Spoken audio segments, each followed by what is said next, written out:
The coronavirus crisis continues to worsen in China in the meantime. The Chinese whistleblower doctor who told the world about the coronavirus in Wuhan has died. Well, a third case of coronavirus has been identified in the UK. And the list just goes on. On December 31st, 2019, the government of Wuhan, China confirmed that local authorities were treating dozens of cases of unknown pneumonia. It was only a few days later that Chinese researchers had discovered a new virus that had infected dozens of people in Asia, which at the time had no evidence that it was transmitted from human to human. Today, we know this virus as the coronavirus, formerly the COVID-19 virus, which has infected over 111,000 confirmed individuals worldwide and has taken the lives of 3,879. Certain countries, such as mainland China, South Korea, Japan, Iran, Italy, Germany, Spain, and the United States have 500 or more cases of COVID-19, with China suffering the largest number of over 80,000 reported cases. As for Canada, there are a relatively low number of COVID-19 cases in comparison to countries like China or Iran. As of March 9th, there are a total of 69 confirmed cases, 27 of which are located here in British Columbia. In fact, in North Vancouver, an elderly 80-year-old man living in a care home has passed away due to COVID-19, but also because of underlying health conditions. Well, it's been a month since the aforementioned figures were last valid. Since then, the number of COVID-19 cases has increased tenfold. Today, there are over 1.4 million cases worldwide, nearly 18,000 of them being in Canada, and just over 81,000 mortalities. The reactions of residents to those infections can be seen when taking a look at Costco's shelves and long lines. People across the Lower Mainland, as well as other Costco's across North America, line up in droves outside of Costco stores, as was the case in California when a Costco location saw over 500 customers within 30 minutes of opening. Also, the shelves that once stored toilet paper, disinfectants, meat, and bottled water are all empty. Some videos which showcase customers climbing onto shelves are also circulating social media, with one resulting in the local fire department coming to rescue the stuck customer. Yet again, a month of time has shown massive developments in this now pandemic. Right now, I'm recording this podcast from my home, rather than at the school library, because social contact is now limited to only virtual platforms to help us contain the spread of the virus. Furthermore, on March 17th, BC Premier John Horgan announced that all schools from kindergarten to grade 12 would, and still are, suspended until further notice, and thus we attend classes over Google Meet and Google Classroom. Here, I'm interviewing Daniel Coombs. He is a professor and a researcher at UBC who specializes in infectious diseases, mathematics, and physics. His most related work to our project is his research that helps predict the spread of diseases such as HIV, the common flu, and many more. Why doesn't the government normalize the data by taking into account the number of people they've tested to better present the current state of the epidemic within their country?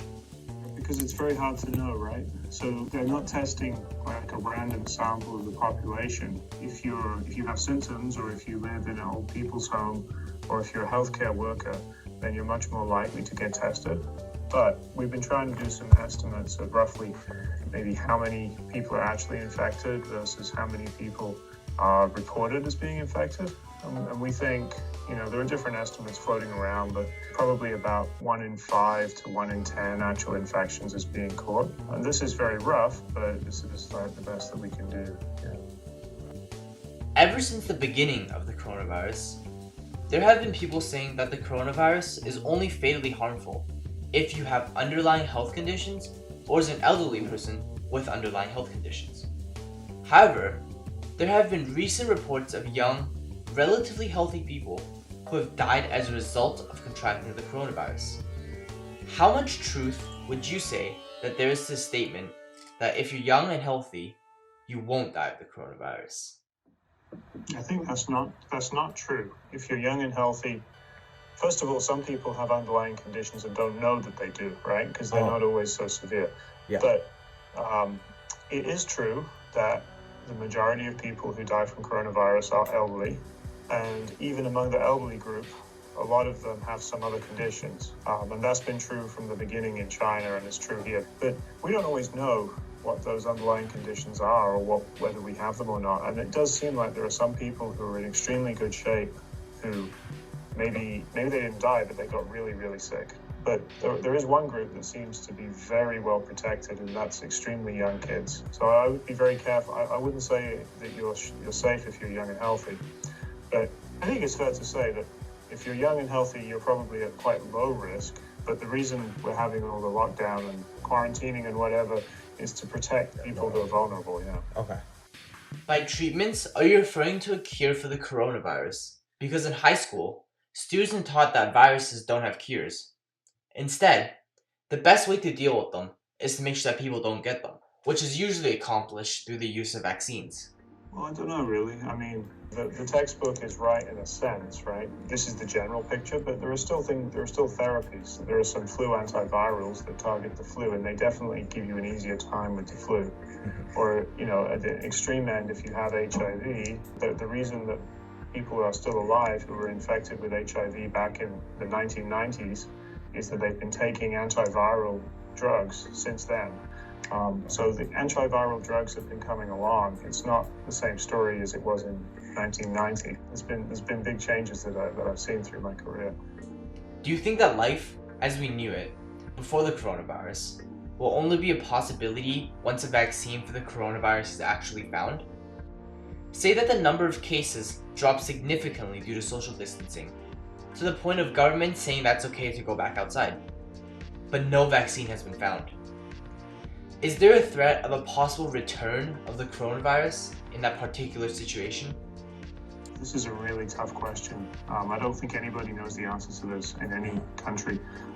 Singapore, they did a pretty good job of controlling the epidemic they had early on. They started to relax things, and unfortunately the virus just came right back, and the epidemic started to grow, and they had to close a lot of things down again. That's not great. I don't think we can keep the country locked down until the vaccine comes, because I think that will be just terrible for the economy, among other problems it will cause, right? Everybody should go back to school at some point. Yeah? You miss your teachers. While numerous governments and communities are currently involved in battling the virus and containing the pandemic, I have been considering the long-term impacts of this pandemic on international relations, global institutions, and which part of the world order we know today will remain in the future. To begin with, I think that after the pandemic has subsided, the world will see a return of more borders, specifically the fall of the EU. Over the past few weeks, governments of EU countries misguided the Union about the preparedness and then began stockpiling medical equipment and withholding it from other nations once they realized that they really weren't prepared. Furthermore, while Italy, Spain, and France have been financially hit the hardest out of all of the European countries, none of the other countries in the Eurozone have offered to help. They have ignored the proposal to spread the debt evenly across the Eurozone and instead are saving up all of their money in fear that their own economies will suffer the same fate. Also, European countries have already closed their borders, undermining one of the EU's fundamental ideas of open borders that bind countries together. The inability of EU countries to cooperate with each other during the COVID-19 pandemic suggests that more European countries will follow in the UK's footsteps in leaving the Union. The hoarding and the everyone for themselves mindset among the EU countries will be a deterrent for those nations affected worst by the virus, such as Italy, to stay in the EU. Nobody lent them a hand when they needed it most.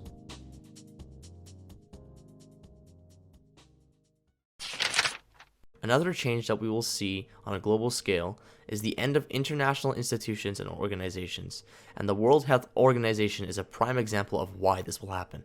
The Director General of the WHO, Tedros Adhanom, is outstandingly unfit for his position and is thoroughly corrupt. He shares ideological camaraderie with the Chinese Communist Party, as he was a minister in the Tigray People's Liberation Front, a violent Marxist dictatorship in Ethiopia. Tedros' resume of cover-ups also doesn't help with the WHO's credibility. When Tedros was the health minister of the aforementioned regime in Ethiopia, he covered up 3 outbreaks of cholera, which were only discovered once they had reached neighboring countries. Moreover, Tedros has also appointed some preposterous figures. He appointed Robert Mugabe, the notorious dictator of Zimbabwe and human rights violator, to be a goodwill ambassador of the WHO. Similarly, James Chow, a current goodwill ambassador of the WHO, was appointed by previous Director General Margaret Chan, a top-ranking China Communist Party member. In 2013, James Chow presented a televised forced confession of Peter Humphrey, who was a British private investigator investigating a case in China. Humphrey reports that he was drugged, chained to a chair, locked in a cage, and then forced to read a statement written by police in front of cameras. Obviously, all of these issues continue to be structural and organizational problems for the WHO. China continues to strongly influence the WHO, using Tedros as their puppet. In fact, Taiwan, which China considers to be a renegade province, is not a member state of the WHO and is considered ambiguously on WHO reports. Also, according to a 2017 expose by the Associated Press, $803 million of the WHO's $2 billion annual budget was spent on first-class air travel and five-star hotels. This figure does not account for host countries who cover the expenses of the WHO's visits. Lawrence Gostin, a professor at Georgetown University who provided technical assistance to the WHO, came under fire by health experts for the WHO praising China's response and their delay in issuing a global emergency. His response was as follows: "We were deceived. Myself and other public health experts, based on what the World Health Organization and China were saying, reassured the public that this was not serious, that we could bring this under control." For all of these reasons that I have just mentioned, I do not believe that the governments of countries, including Canada, will trust global organizations such as the WHO after the pandemic has subsided. That is, unless there hopefully is meaningful and thorough restructuring of said organizations. Thirdly, I also think that we will see diminishing trust between countries once the pandemic has ended. Ever since the start of the coronavirus, China has been spoofing numbers and withholding information from the rest of the world. China played a big role in the misinformation spread by the WHO, and it also suppressed its doctors and journalists who warned the country of a coming outbreak. Dr. Li Wenliang was one of these whistleblowers who warned China of the coming SARS-like virus via WeChat before it was officially declared by the government. Days later, the Public Security Bureau forced Dr. Li to sign a letter where he was accused of spreading rumors and other such allegations. Unfortunately, Dr. Li died on February 7, 2020 of the coronavirus while working at the Wuhan Central Hospital. He was 33 years old. Moving on April 6, China claimed that there were 0 new deaths due to COVID-19. This was next to impossible, given China's population density and the fact that it was the origin place of the virus, and also the countless other nations, including Canada, which is much less densely populated, was counting more deaths due to the novel coronavirus. On another note, the Chinese government at one point claimed that the COVID-19 virus was brought over by US troops in October, and then that the virus may have started in Italy. The United States responded audibly. President Trump began referring to COVID-19 as the Chinese virus, and the Secretary of State, Mike Pompeo, started calling the virus the Wuhan virus. They did this to make sure that China knew that the United States did not take allegations for starting the virus lightly. Even though these were just a few examples of the distrust between China and other nations, the evidence still foreshadows a Cold War-era atmosphere of distrust between global superpowers. Next, I believe that we will see economic reform after the coronavirus has gone away. I believe that industries will be based more domestically, or at least in allied countries, and that the dependency of countries on other nations will diminish.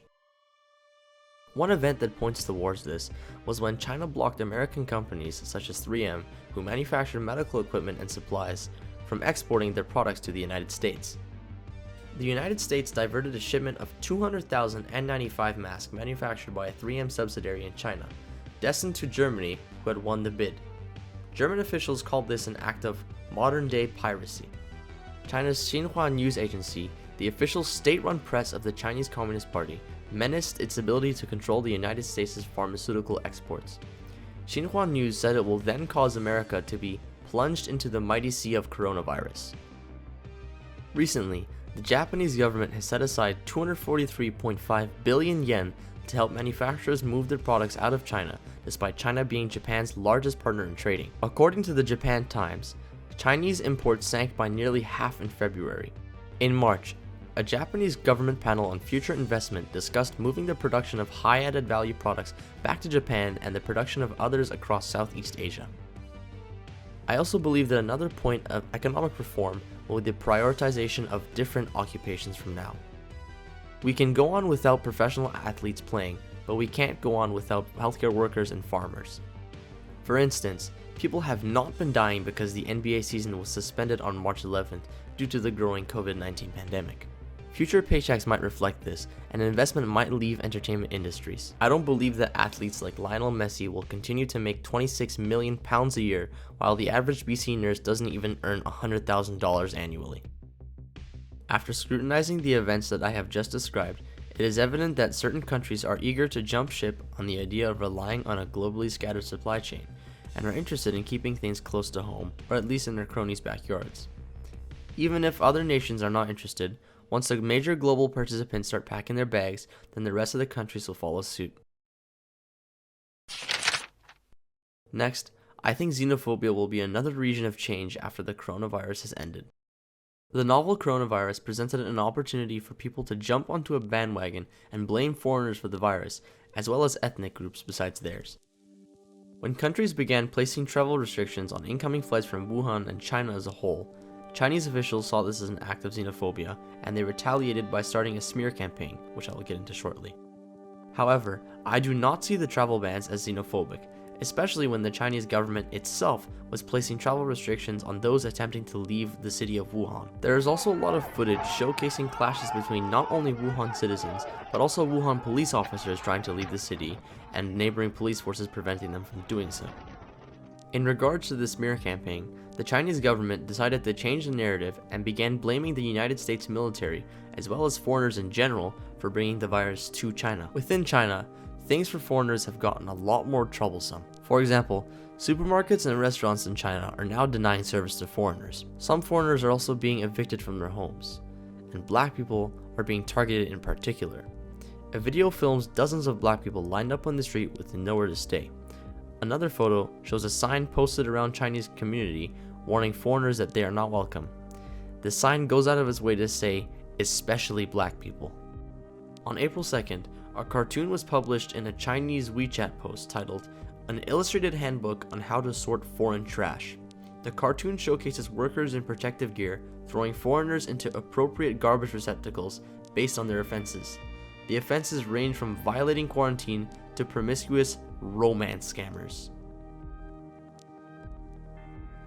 In other countries, citizens have responded in inappropriate manners as well. There have been numerous cell phone videos of individuals harassing people of Asian descent, including one where a drunken man steps onto a subway in Los Angeles and begins ranting about the coronavirus. He makes racially charged insults towards Chinese people and seemingly directs them at the person recording the ordeal, who was Asian themselves. Ironically though, the person was not Chinese. In Sydney, Australia, a man armed with a whip embarks on a monologue just outside of the Chinese consulate. During the duration of the video, the man repeatedly calls the individuals inside the consulate "fucking commie bastards" and shouts "death to communism," as well as other violent threats, all while cracking his whip at the ground. The following audio clip is a portion of this man's rant. I want to put a bullet in your General Secretary's head. I'm going to kill that leader of China. I'm going to kill him. Death to f***ing communism. Death to communism.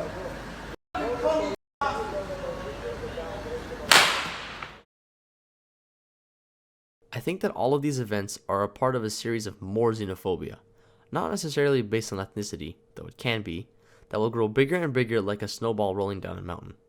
Countries will get fed up with the shenanigans of other countries and will become a lot less eager to open their borders to immigrants in the future. This is especially worrisome for countries like the United States, as they are basically a congregation of immigrants. Before I conclude the podcast, I would like to include the interview I had with Sugan Barry. As a short introduction, I'm a civil engineer working as a part of program management team to deliver a site including all infrastructure, permanent and temporary buildings for a mega development in Dubai. Now let's go ahead and get into the questions. How has the COVID-19 pandemic affected your day-to-day life in terms of your work, your social interactions, and also your daily activities that you enjoy doing?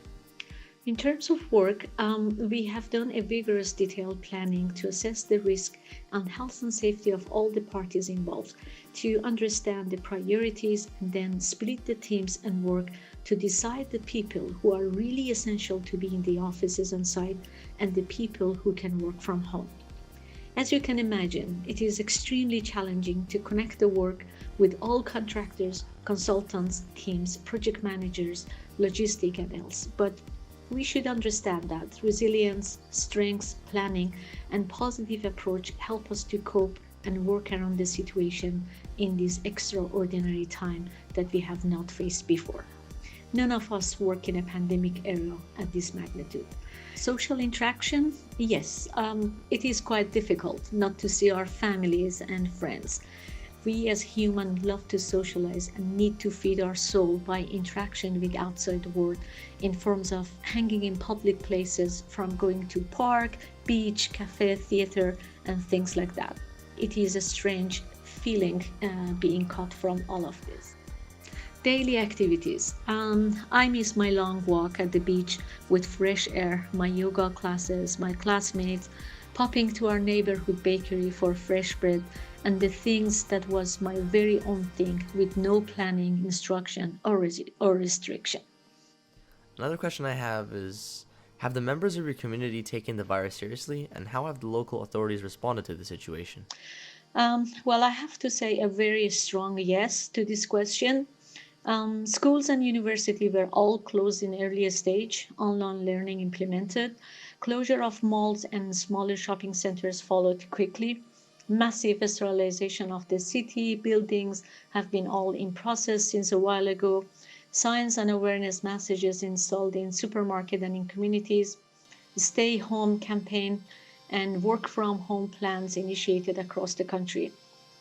At the entrance of the supermarket, people's temperature is measured to avoid entry of the potential infected people. No one can go outside to enter a building without having mask or gloves. Many testing facilities, including drive-through, established. Facilities and support for special needs, physically challenged, and seniors are provided. Many free online courses are offered across the country in terms of like music, film, yoga, and exercise classes. How might your work be affected after the COVID-19 ordeal has settled? Do you believe that certain jobs will be valued more than others? I have to say, a lot of projects to be reevaluated in terms of scope and cost that should have impacts on the scale of the development we are delivering. Next question, do you believe that certain jobs will be valued more? Well, this is what I'm hoping for. The whole world has been witness the massive valued contribution of health industry at different levels. IT and technology to keep us all connected and informed, crisis management, logistic and service provider to ensure the continuity of the life basic such as food and water. After this entire pandemic has settled, what do you think the world will look like in terms of politics and finance? Which countries will decouple from each other and then cause the greatest global impact? Well, I can comment from my own point of view only. I personally hoping humankind comes out of this pandemic stronger, kinder, and more sensible toward each other and the planet Earth and all the natural resources we use and abuse constantly. We need to have a mindset that is not exploiting resources out of greed. I think sustainability will no longer be a luxury consideration. Rather, it will be a must in everyday action, from recycling and reuse of material and reduction in landfill or food selection. We cannot continue to concentrate massively on meat consumption and forgetting plant-based meals, or using ocean as a dumping site, or to do a severe control of the nature. We cannot continue ignoring the climate change, which is a reality with all those bushfires, flooding, glacier melting, and death of the whales. With less than 2 months of pandemic, the whole world has been witnessing more than 25% carbon emission reduction due to less production and flights. This reduction is what was planned to be achieved in 2050. I believe it is time for all of us considering what we can do better to our societies and the environment. To say again, in my opinion, international relations, global institutions, and the world order in general will deprecate as a result of the COVID-19 pandemic. The events mentioned previously hint towards this dissociation between countries of the world. The lack of camaraderie between countries in the European Union during the pandemic will definitely be a reason for some of its members to leave, with many others likely joining them in their departure.